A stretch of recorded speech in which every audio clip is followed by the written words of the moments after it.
The most dangerous prison is the one you defend. The most powerful chain is the one you call culture. This is not about blaming white men. This is about confronting the code running inside black men. You cannot deprogram a man if he does not know what he was before the corruption, before he was given his foreign doctrine he holds so dear. Before plantations, before miseducation, before colonial theology, there was structure. In Kemet, manhood was not noise, it was order. A man was disciplined, trained, initiated, responsible for balance, guardian of lineage, aligned with Mayat, truth, order, reciprocity. Not perfect, aligned. Manhood was earned through initiation, not age, through service, not ego, through self mastery, not sexual conquest. A man who cannot govern himself cannot govern a household, and a man who cannot govern a household cannot build a civilization. That was the blueprint. When that blueprint was severed, programming began. Programming did not just enslave bodies, it rewrote masculine identity. Instead of disciplined protector, we became reactive survivor. Instead of lineage builder, we became moment chaser. Instead of priest warrior balance, we display emotional suppression plus aggression. Let's be clear. Hypersexuality is not power. It is trauma seeking validation. Emotional shutdown is not strength. It is unprocessed damage. Loud dominance is not authority. It is insecurity amplified. Anti-intellectualism is not authenticity. It is fear of discipline. Mayat required internal balance. Today, imbalance is marketed as personality. If you can't build discipline, you build dominance theater.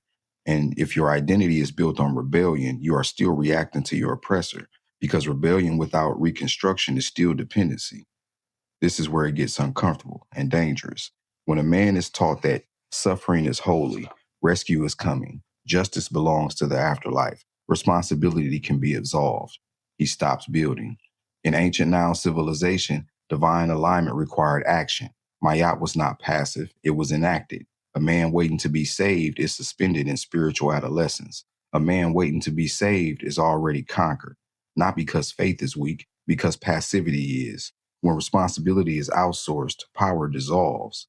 Presently, today's programming doesn't wear chains. It wears algorithmic masculinity, hustle aesthetics without systems, dopamine loops, porn addiction, financial ignorance, entertainment over education, cloud over character, and the worst part, it feels voluntary. You cannot speak revolution while living undisciplined or still blindly believing by faith the doctrine of your oppressor. Self-mastery was prerequisite to leadership. Today, leadership is claimed without initiation. I'm not talking blame, I'm talking responsibility. The system fractured the structure, but the fracture is being maintained by repetition. Fatherlessness repeating itself, emotional immaturity repeating itself, financial illiteracy repeating itself. If you don't rebuild yourself, you pass the fracture down.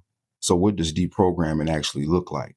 Physical discipline, reading daily, financial literacy, emotional regulation, strategic thinking, protecting and providing, building legacy over attention, not aesthetics, structure.